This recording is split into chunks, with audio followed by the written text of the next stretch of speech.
Hey folks, and welcome to Typology, the show in which we explore the mystery of the human personality through the lens of the Enneagram. I'm Anthony Skinner, producer of the show. We've got a great guest for you today, Dr Lindroth. He is a professor at the University of Illinois. He's a distinguished achievement professor of ecology and recent associate dean for research at the University of Wisconsin-Madison. His research focuses on ecology and global change in the forest ecosystems. He's been a Fulbright Fellow and is a Fellow of the Ecological Society of America and the Entomological Society of America and the American Association for Advancement of Science. He's a 5 with a 4 wing. Ian will get a little deeper into his bio and the interesting way that they ended up connecting. Hey, make sure you follow us on the socials, Instagram, Facebook, and Twitter at Ian Morgan Cron and Typology Podcast. That's Typology Podcast. And also, if you love the podcast, make sure you leave us a review. It helps others find the show. Hey, that's it for me, Anthony Skinner. Hope you have a fantastic week. With no further ado, and now, here is the host of our show, Ian Cron.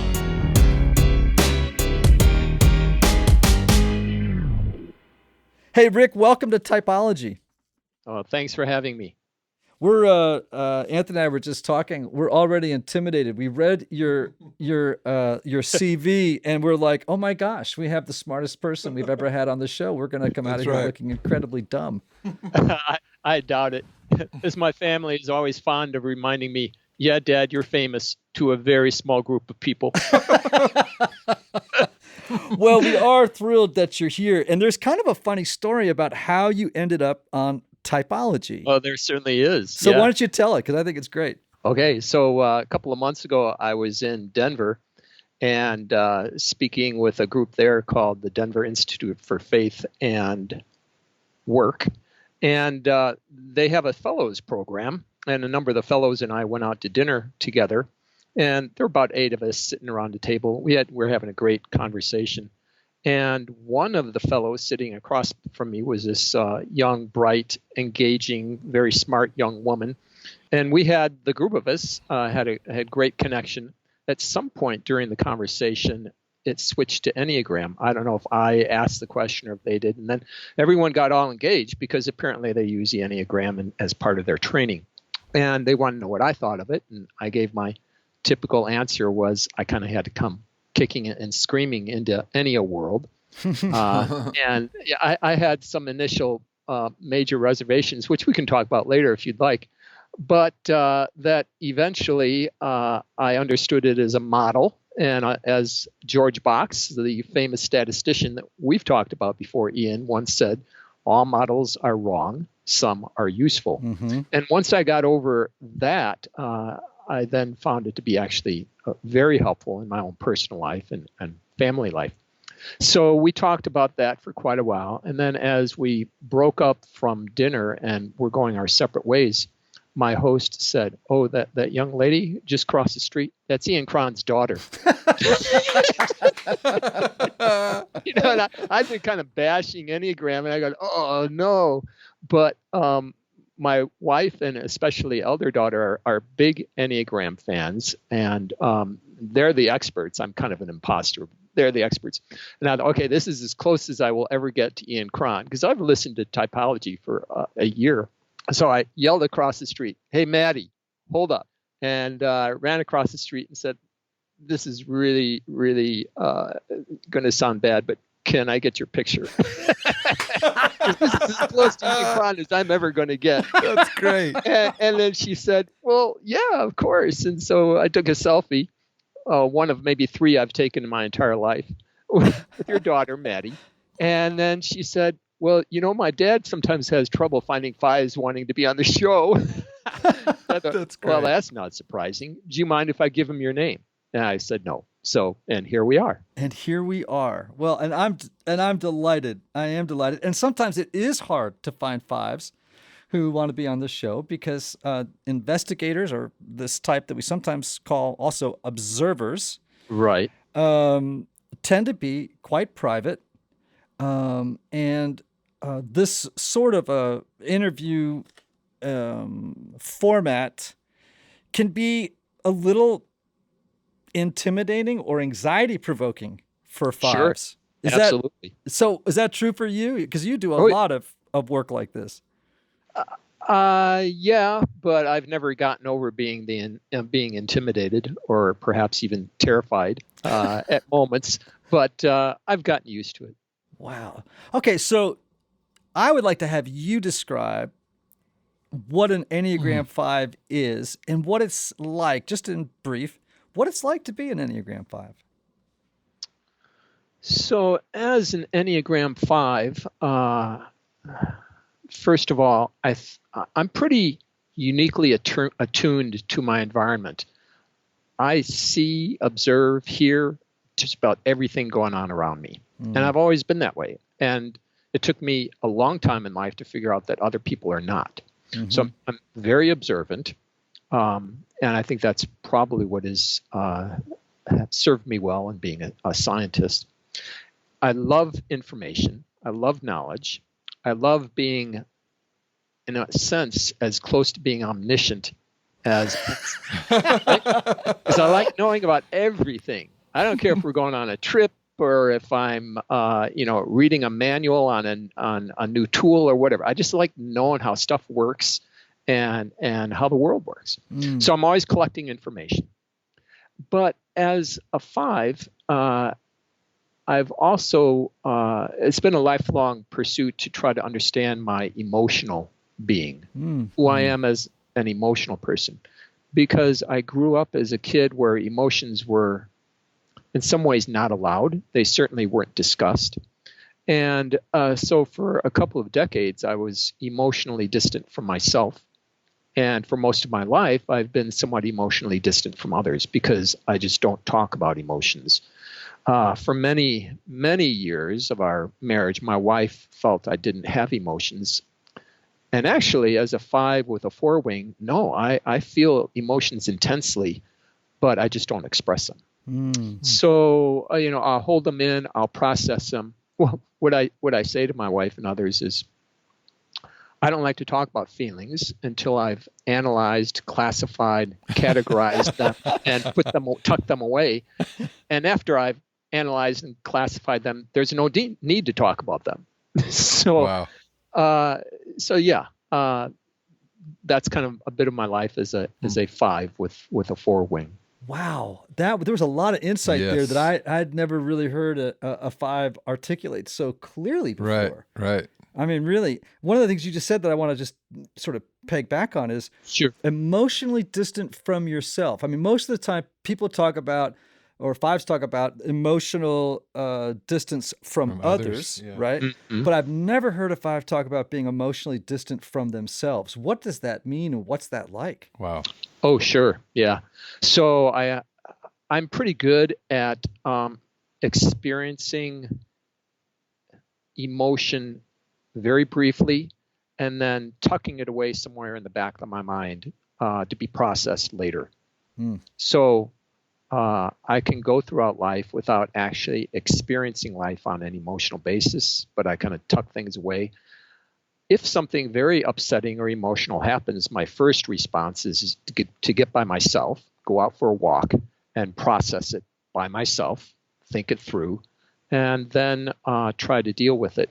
But mostly emotions are things that I have to work to be attuned to, and then to try to actually experience them as emotions rather than simply analyze them as yet another stream of information coming into my life. Does that make sense? Yeah, it totally does. But for a four who is exquisitely attuned and oftentimes awash in my feelings, Yeah. who has to remind himself from time to time that critical thinking might be useful. Right. It's again, we're describing different normals. Yeah. People have different normals, and boy, when you understand that, you begin to have compassion. You also begin to have appreciation for the diversity of the world Right. in which we live. Right. Right. And so really, that's almost worth the whole price of admission hearing you talk about, Okay. emotional distance from yourself. So, right. We might get around to this later, but one of my practices for the last couple of years has been to reduce that distance. So when I am experiencing an emotion, to take the time and really experience it in the moment. Hold it in my head and think about it for 20 seconds. That's my neuroplasticity rule. Right. So if I can engage with this thought or engage with this emotion for 20 seconds, it is going to help rewire my brain to accommodate emotions probably in a more healthy way. Right. Oh, so I love, I've been studying a lot in the last few years, or reading a lot, studies, maybe giving myself more credit than I should, about the way the brain works and neuroplasticity and how do we change. And that one of the things you're just pointing to is that for every type, for every human being, we are more capable of change than any of us really give ourselves credit for. Right. We really can do a lot of rewiring to make ourselves or maybe to cooperate with our God-given nature to develop in directions that we really need to develop. Right. Absolutely. So good. Now, it sounded at the beginning like if you were going to pick a name for, a signifier for your type, that maybe being the observer is a little bit better even than the investigator as a signifier. I'm not so sure, actually. Okay. I am an observer, but if I like the word explorer. Ooh. That's good. Because observer seems to be too detached for me. Certainly, I do observe a lot, but I just love to explore, to dive in, acquire information, and engage with the world around me. So I think that observer seems to be a little bit too passive for how I would view myself. That's really good. And I'm going to think about the idea that maybe another way of talking about fives is as the explorer. Yeah, I like that. One of the things that I often ask people is, what is your happiness program? So I think everybody has a program for happiness that they learn as a kid, right? Like if I do this, I will be happy, or I will be safe, or whatever it may be. What's the happiness program for a five? If I blank, I will be, happy, safe, loved, whatever. I think it comes back to the omniscience, or maybe even more broadly than omniscience is omnicompetence. If I'm feeling fully competent in all dimensions of my activities, then I feel good. And so I think my life has always been striving to become fully competent in everything I do and everything I think. Right. And that can be a challenge. Yeah. Given the immensity of the world. Yes. Yeah, exactly. I mean, and I think for lots of fives, as I understand it, that competency is or the pursuit of competency is a compensation for the fear of incompetency. Oh, right? sure. Right. The feeling that of inadequacy in the face of an overwhelming world. Right. And also that the pursuit of knowledge is a defense against a world that feels unpredictable, chaotic, and overly demanding of the five, right? Is that your experience? Well, certainly I think the pursuit of knowledge has had some of that as a basis. Because if I can understand everything about my world, there won't be things that surprise me or threaten me as readily. I had a very, very stable childhood. I didn't have unknown threats that would come at me, out of the blue. Loving parents, loving good family. So I don't know Yeah, I don't actually know how to put that question into place with respect to my upbringing, what I was trying to protect from. Mm-hmm.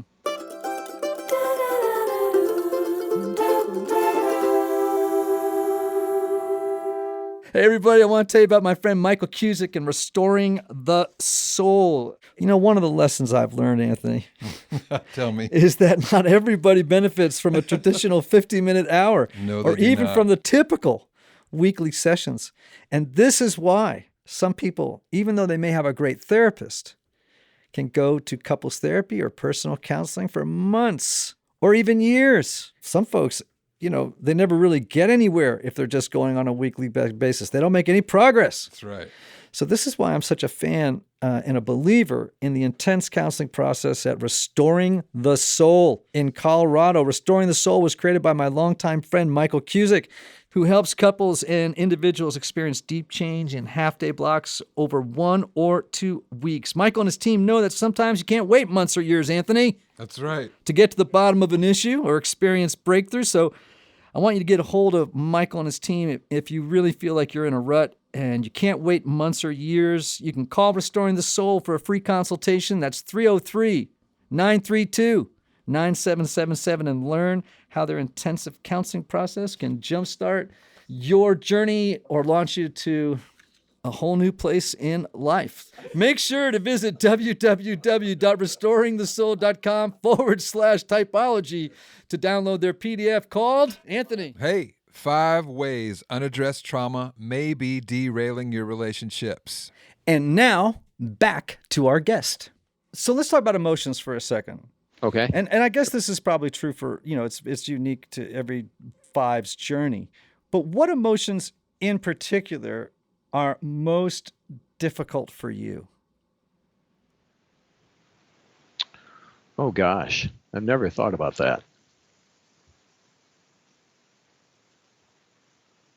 Yeah, and here's the 5, giving 2 minutes of thought before he'll answer.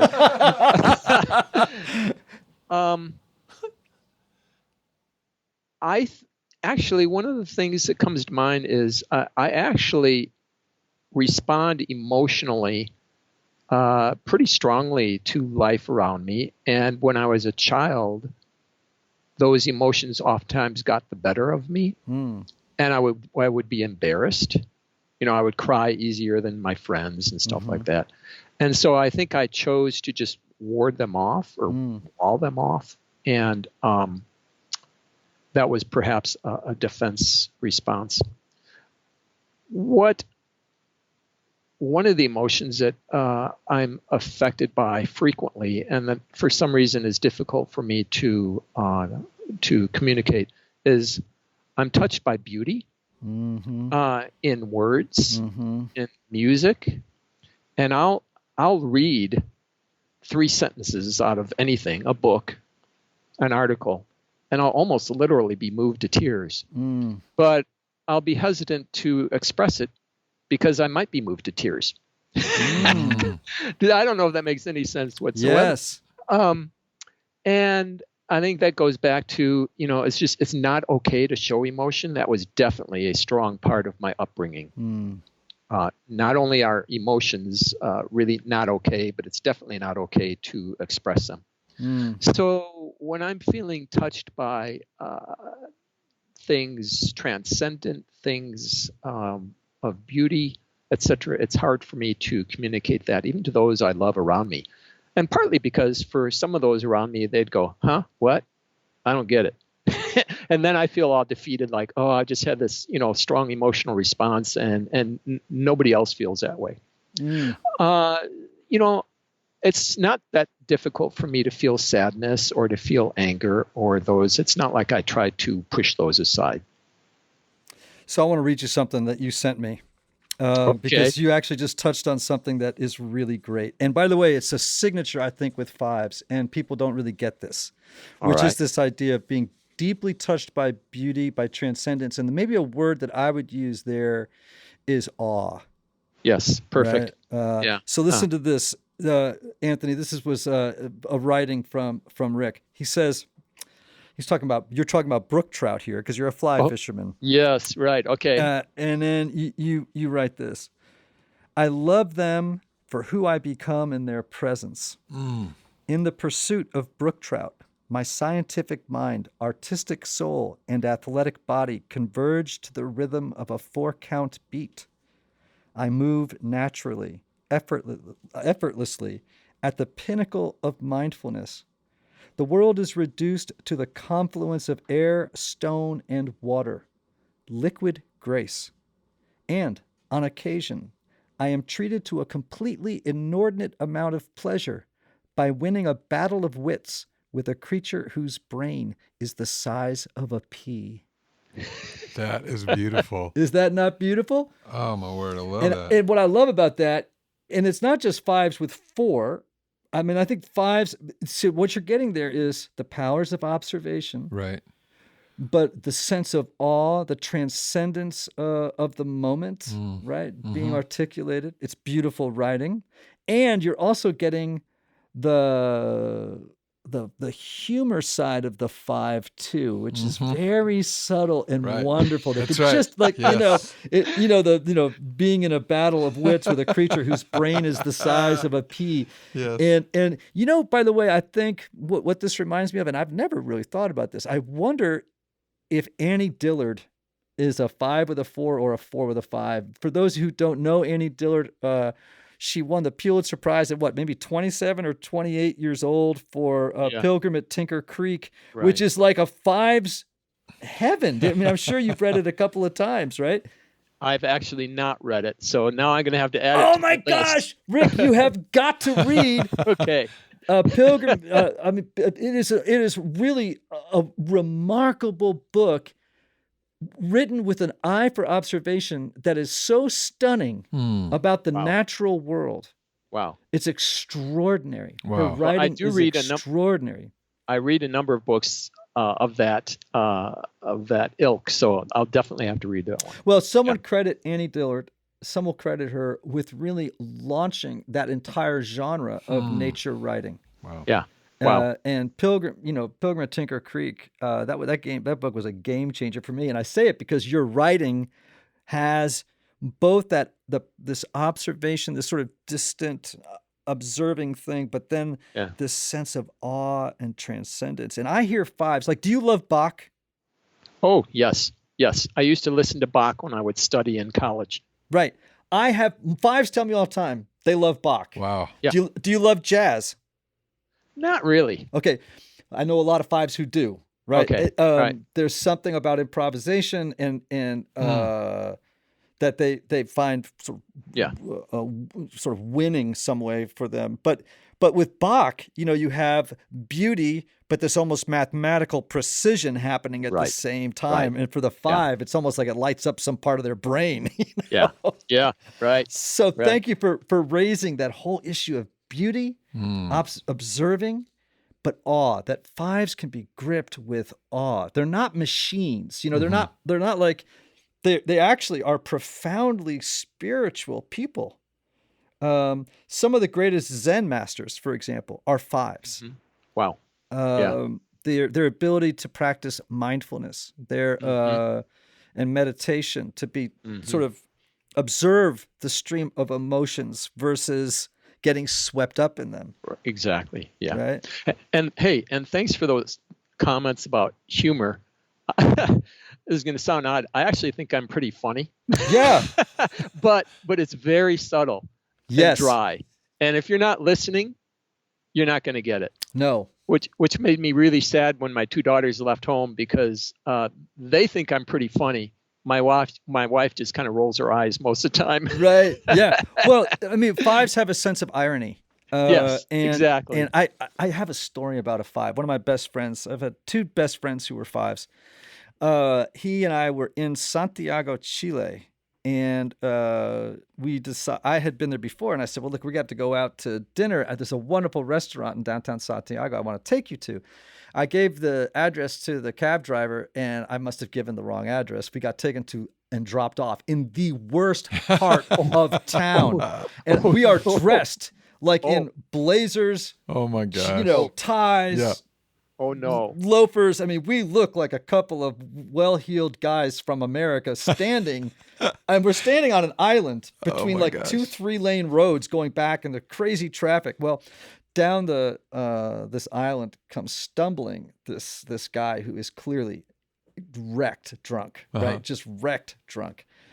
And he stumbles up to my friend, and I'm trying to figure out what are we going to do here. He stumbles up to my friend and proceeds to throw up all over his No. all over No. his shoes and the bottom of his pants, Oh, and then my word. walks away. Right? Oh my gosh. So my friend looks at me. He just turns his head. He's like, he is such a 5. He looks at me, no expression on his face. He just looks at me and he goes, "These are not our people."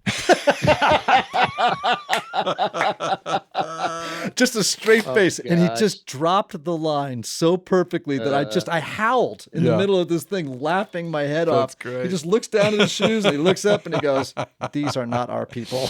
Oh, That's a 5 response to the moment, man. Fantastic. that's right? hilarious. Wow. All right. So what happens when you have to connect emotionally, like with your students? I mean, are most of your students, do you think, is there a disproportionate number of them who are 5s? And if not, how is it that you make, because emotions tend to be the place where we often make connections with other people at the level of emotions. How do you ensure that you're creating a really solid attachment with your students? Mm-hmm.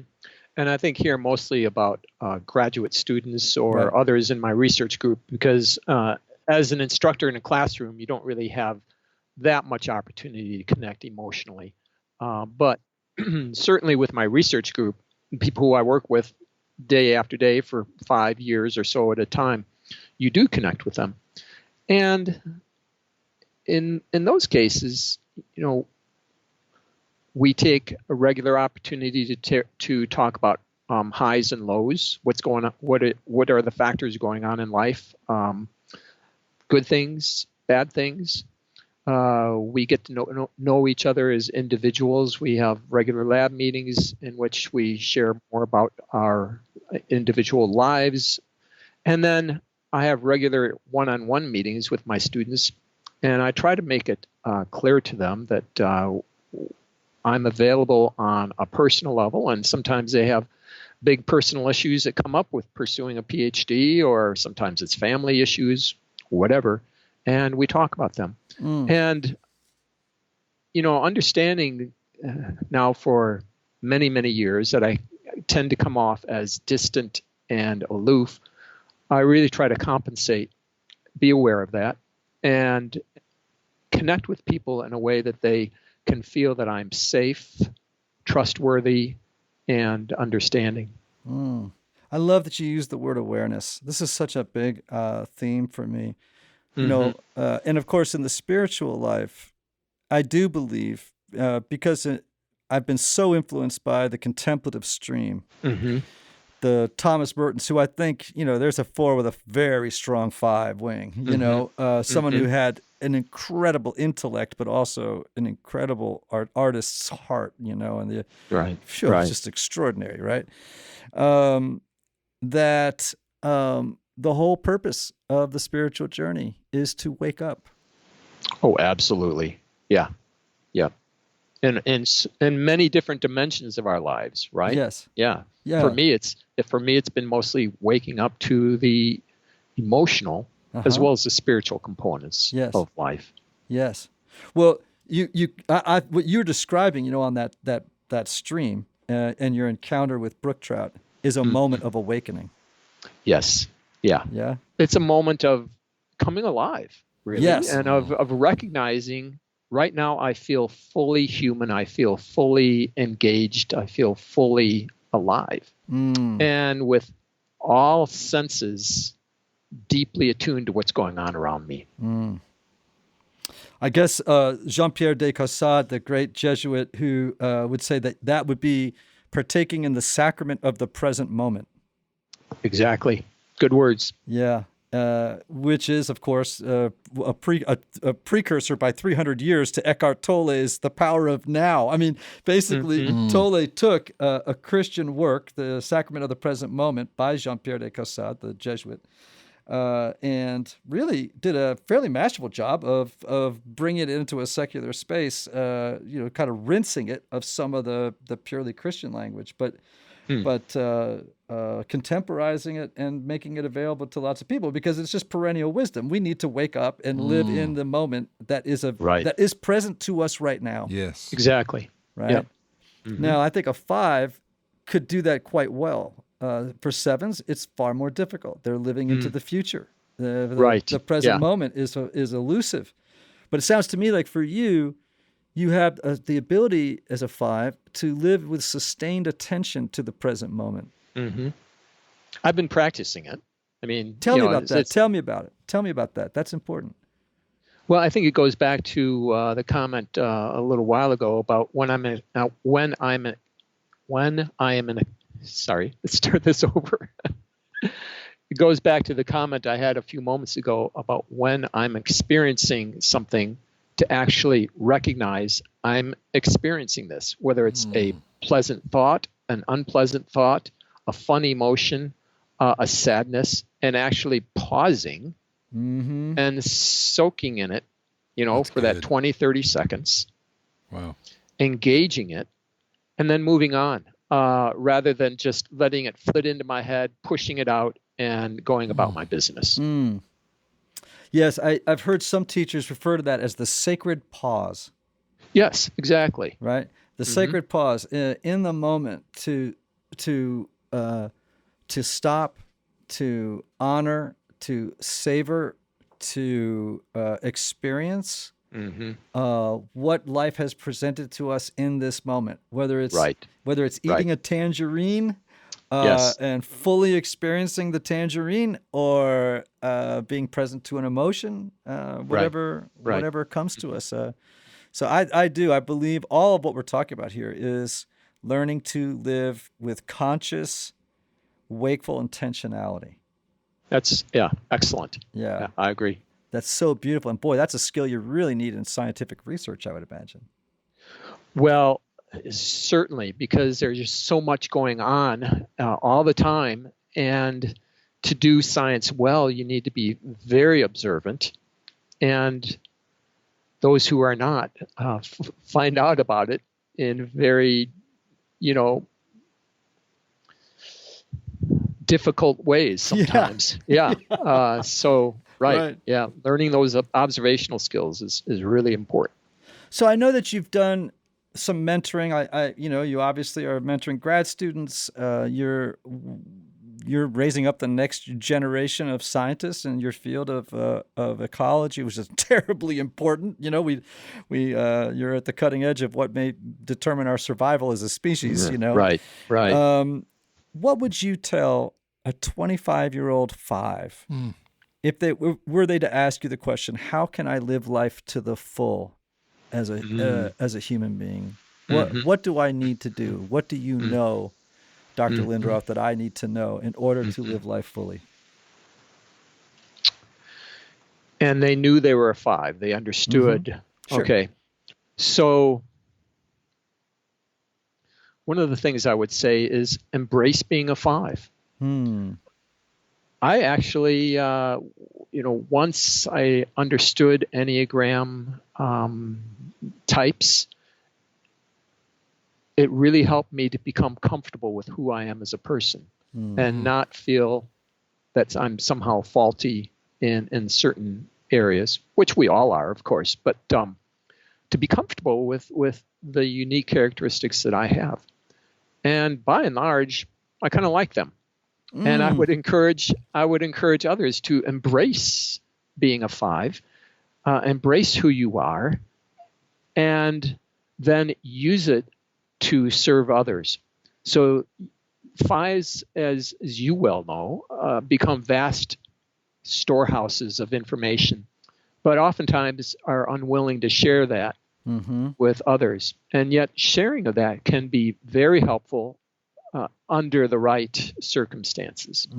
And so I would encourage people to develop relationships, certainly to develop their emotional side in ways that allow them to use that knowledge and information that they gather to not only better their own lives, but better the lives of the people around them.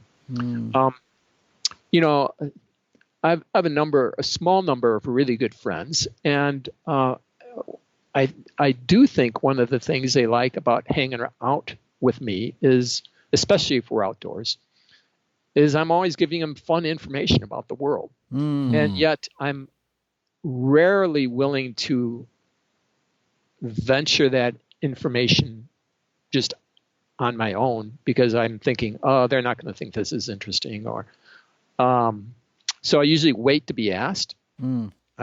I think I would encourage others to be more willing to share that information. And then certainly the development of the emotional maturity in ways that people can come to understand and accept their emotions and learn to process them in the now rather than in the future. Right, delaying the experience of emotions and in the moment. I've loved this conversation. And so have I have such a deep affection for fives, who I think, at least in the relational sphere, are the most misunderstood number on the Enneagram. I think you were telling me earlier that for the longest time, your wife thought you didn't have emotions. Exactly. And that's I understand how these dynamics arise in relationships, but nothing could be further from the truth. Fives are some of the most sensitive types I know on the Enneagram. You may not see it. You may not see it playing on their face, the sensitivity. Right. Oh, sure. I'm very sensitive, but you'll read it on my face very clearly. You know what I mean? But I know that fives are exquisitely sensitive. And you were actually mentioning it to you as a child. I see it with five children. They are very sensitive.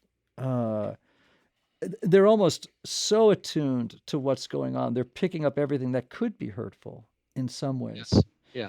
And of course, did you have an awkward social childhood at school at all?